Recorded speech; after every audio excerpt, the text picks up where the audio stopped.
weligaa ma isweydiisay sababta dhalinyarada qaarkood ay caalamka u bedelaan halka kuwa kalena ay sugayaan fursad taas oo aan weligeed imaanaynin. Bismillaah, assalaamu calaykum. Isku soo laabashana asxaabtayda qaaliga waxaan rajaynayaa fiicantiin. Soo dhawaada. Hamiga iyo higsiga nolosha qofka dhalinyarada ah. Fahamka nafteena iyo ku baraaruga waaqiceena. Weligaa ma isweydiisay sababta dhalinyarada qaarkood ay caalamka u bedelaan halka kuwa kalena ay sugayaan fursad taas oo aan weligeed imaanaynin. Maanta halkaan uma joogno inaan ka hadalno riyooyin xunba ah. Waxaan u joognaa inaan ka hadalno hamiga sare kaasoo ah motorka kaxeeya nolosheena. Hamiga iyo higsiga sare waa mowduuc aan si qoto dheer uga hadli doono maxaa yeelay waa furaha guusha iyo qanacsanaanta nolosha. Haddii aadan lahayn hami iyo higsi nololeed waxaad la mid tahay markab iska dhex yaala badweynta kaasoo aanan lahayn qalabka jihaynta GPS-ka. Waxaa jiray wiil dhalinyaro ah kaasoo ku noolaa xaafadaha isku raranka magaalada Muqdisho. Subax kasta wuxuu arki jiray dhalinyaro isaga la mid ah kuwaasoo iska luminaya waqtigooda si maalayacni ah. Fadhi ku dir iyo baashaal joogto ah. Laakiin isaga hal sir ayuu lahaa. Wuxuu lahaa hami iyo higsi nololeed. Habeenkii markay dadku seexdaan ayuu inta badan wax baran jiray. Taleefankiisa ayuu wax ka baran jiray. Xirfadaha gacanta iyo luqadaha ayuu si fiican u baran jiray. Markay dadka kale dhalinyarada kale asaagiisa ay waqtiga ku luminayaan shukaansi iyo koolal maalayacni ah oo habeenkii. Maanta wiilkaasi waa hogaamiye ka tirsan shirkadaha waaweyn ee dalka kuwaasoo ka shaqeeya farsamada gacanta. Farqigu ma ahayn lacag ee wuxuu lahaa higsi iyo hadaf nololeed. Horta marka hore aan qeexno waxa uu yahay hamiga iyo higsiga. Hamigu waa rabitaan xoogan kaasoo ah inaad wax gaar ah aad gaarto, gool cayiman aad gaarto. Sida inaad noqoto qof muhiim ah, aad samayso wax wanaagsan. Sida inaad noqotid jaamici, hadafkaagu uu ahaado inaad noqotid master degree. Ama sidoo kale inaad noqotid qof saameyn leh kaasoo lagu yaqaan wax wanaagsan. Hamigu waa dabka gudahaaga kugu gubaya kaasoo kugu riixaya inaad gaartid hadafkaaga oo aad hore u socoto. Higsigu waa hadafyada waaweyn ee aad u dejiso noloshaada. Waxyaabaha aad doonaysid inaad gaartid mustaqbalka fog. Higsigu waa khariirada kugu hagaysa halka aad rabtid inaad ka gaarto noloshaada.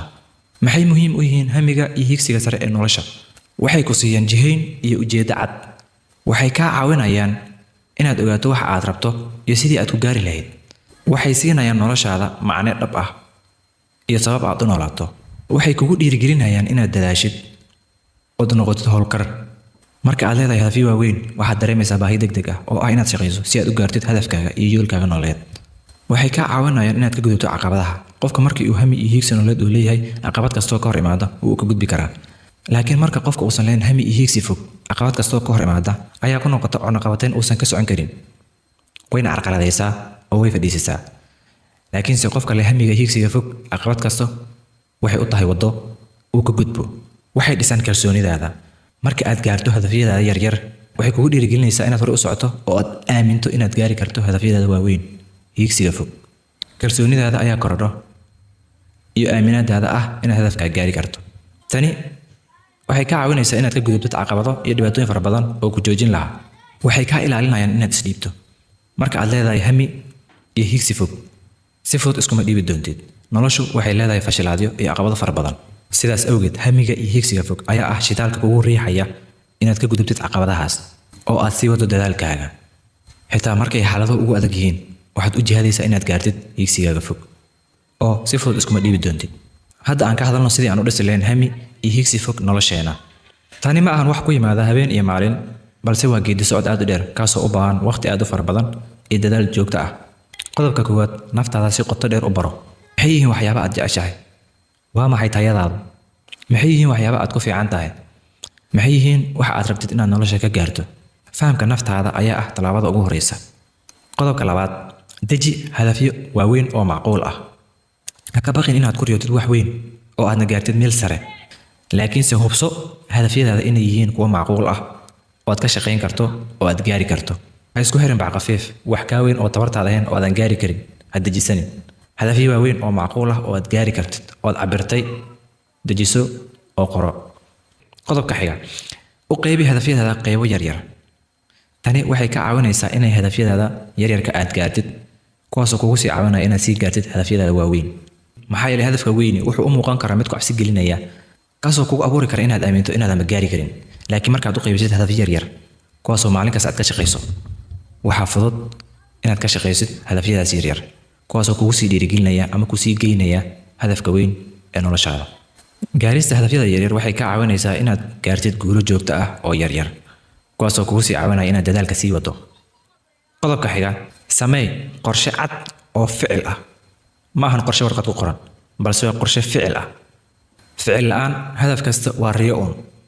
qor waxa aad samaynayso, waqtiga aad samaynayso iyo sidaad u samaynayso. qodobka xiga, baro waxyaabo cusub oo korsho aqoontaada. adduunku si fudud oo degdeg ah ayuu isku bedelayaa. adiguna waa inaad aqoontaada korisaa oo aad la socotaa isbedelada degdega ah ee dunida. akhriso buugaag, daawo fiidiyo wax kugu soo korinaya, podcast dhegeyso, koorsooyin ku anfacaya oo waxtar ku leh qaado. aqoontu waa awood. qodobka xiga, isku hareerey dad wanaagsan oo kugu dhiirigelinaya hadafyadaada iyo higsigaaga nololeed inaad gaarto. saaxiibadaada iyo dadka noloshaada ku jira waxay si weyn u saameynayaan geedi socodka noloshaada. hadday kugu noqdaan caqabad, lagama yaabo hadafka iyo higsiga noloshaada inaad gaarto. sidaas awgeed, ku hareerey noloshaada dad saameyn wanaagsan kugu soo kordhinaya, kuguna caawinaya inaad u shaqayso hadafkaaga iyo higsigaaga nololeed. ka fogow dadka kugu jeesjeesaya, kuwaasoo kaa niyad jebinaya riyadaada. raadi dad ku dhiirigeliya, kuwaasoo aaminsan kartidaada iyo awooddaada. ha ka cabsan inaad fashilanto, sababtoo ah fashilku ma ahan dhammaad. guul daro la'aanna guul lama gaaro. ka dhigo fashilku macallinkaaga oo ka baro qaladaadkaaga, kana qaado casharo iyo cibri qaadasho. qof oo ka mar badan isku day. dadka guulaystay waxay guuldaraysteen in badan. qodobka ugu dambeeya, noqo mid adkaysi iyo sabar leh. safarka guushu ma fududa, waa geedi socod aad u adag. kelinimo, xanuun, guuldaro, caqabado, dhibaatooyin aadan xisaabin karin ayaa kugu imaanaya. haddii aadan adkaysi lahayn, si fudud ayaad u quusan doontaa. waxaa jiri doona waqtiyo adag. waxaad baran doontaa dad kala duwan. bani aadamka ayaad si dhab ah u baran doontaa intaad ku jirtid safarkaaga. sidaas awgeed, noqo qof adag oo ka gudba marxaladaha adag. ha isdhiibin, weligaa ha isdhiibin. guri aan sal lahayn ma istaago, hadaf aan ficil lahaynna ma dhaboobo. gabalku yuusan kugu dhicin meel aadan rabin inaad ku waabariisato. hamigu ma ahan keliya rabitaanka guusha, ee waa u diyaargarowga inaad bixisid qiimaha ay leedahay guusha. dhallinyaradeenna maanta waxaan u baahanahay inaan ka gurno rabitaanka oo aan u gurno qorshayn iyo ficil dhab ah, si aan u maareyno tartanka ba'an ee qarniga 21aad.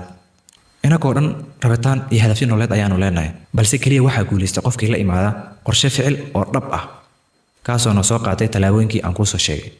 saaxiib, waqtigu waa hanti aanan dib loo soo celin karin. kolleyba dunidu waad ka tagaysaaye, ha noqonin qof ka taga dunida isagoo wax reeda aanan reebin.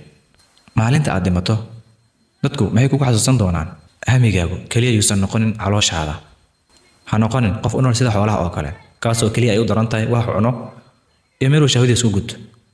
noqo qof naftiisa anfaca, dadkiisa u gargaara, diintiisana kor u qaada. adduunka waxaad u timid howl weyn. ha isdhayalsanin, ha isdhiganin. xilliga dhallinyarnimadu waa waqtiga dahabiga ah ee aan dhisan lahayn, oon abuuran lahayn mirihii aan guran lahayn mustaqbalkeena. haddii aad hadda tiitiin cawuratid, tufaax ma sugaysid mustaqbalkaaga. ogow, waxaad hadda beerato ayaad guran doontaa. halkan waxaa idinkula wadaagaya tallaabooyin dheeraad ah kuwaasoo idin caawinaya. horumari xirfadahaaga. baro xirfado cusub kuwaasoo looga baahan yahay suuqa, sida codinga, designka, marketingka, video editingka, AI-ga iyo xirfadaha digitalka ee casriga ah iyo luuqadaha. waxaad isku qalabayso ayaad suuqa geyn doontaa. sidaas awgeed, si fiican isku qalabay. qodobka xiga, network. xiriiro la samee dadka xirfadahoodu kala duwan tahay, gaar ahaan kuwa ku guulaystay goobaha aad xiiseynayso. qodobka xiga, caafimaadkaaga daryeel. jirkaaga iyo maskaxdaada waa inaad ilaashataa si ay kugu caawiyaan gaarista hadafyadaada iyo u dabaaldega riyooyinkaaga. cun cunto caafimaad leh, jimicsi samee, hurdo kugu filan oo muhiim ahna qaado. dhafarka iska jooji. qodobka xiga, ku dhaqaaq waxyaabaha yaryar. ha sugin ilaa ay kaaga imaanayso fursad weyn. ka bilow halka aad joogto. isticmaal waxa aad haysato. tallaabooyinka yaryarna qaad. hayasin. tallaabooyinkaas yaryar ayaa ku geynaya halka aad rabto iyo meesha aad higsanayso. saamaynta tallaabooyinka yaryar waa kuwa waaweyn oo aad loo mahdiyey. haddii aad doonaysid noloshaada inaad beddesho, ku soo biir SG Community.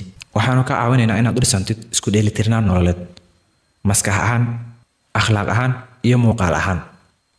aqoonta, diinta iyo horumarinta shakhsiyadeed iyo waxyaabo badan oo muhiim ah kuwaasoo kugu caawinaya geedi socodka noloshaada.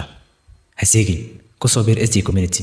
subscribe sar, like sar videoga, kuna share garay qof kugu muhiim ah kaasoo aad rabtid inaad aragtid isagoo guulaystay, guushiisana aad ku faraxsan tahay. subscribe sar oo ku soo biir dhalinyarada higsiga leh su-aasha ugu dambaysa ma ku qaraxsan tahay oo ma ku faraxsan tahay raadka ilaa hadda aad ka tagtay noloshaada haddii ay maanta noqon lahayd maalintii ugu dambeysay ee noloshaada hadda weli waqti ayaad haysataa isbeddelku waa weli fursad ayaad haysataa aad iyo aad baad mahadsantiin asxaabtayda qaaliga waxaan rajaynayaa inaad ka faa'iidaysteen videogan aadna yeelan doontaan hami iyo higsi aad u fog ee nololeed aan wada guulaysano aan wada jihaadno aad iyo aad baad mahadsantiin waxaa idinkaga mahadcelinayaa waqtigeena muhiimka ah waxaan rajaynayaa inaan kala faa'iidaysanay waxaa inoo ballanaa videogan insha allah is aragti dambe oo xiiso leh maca salaam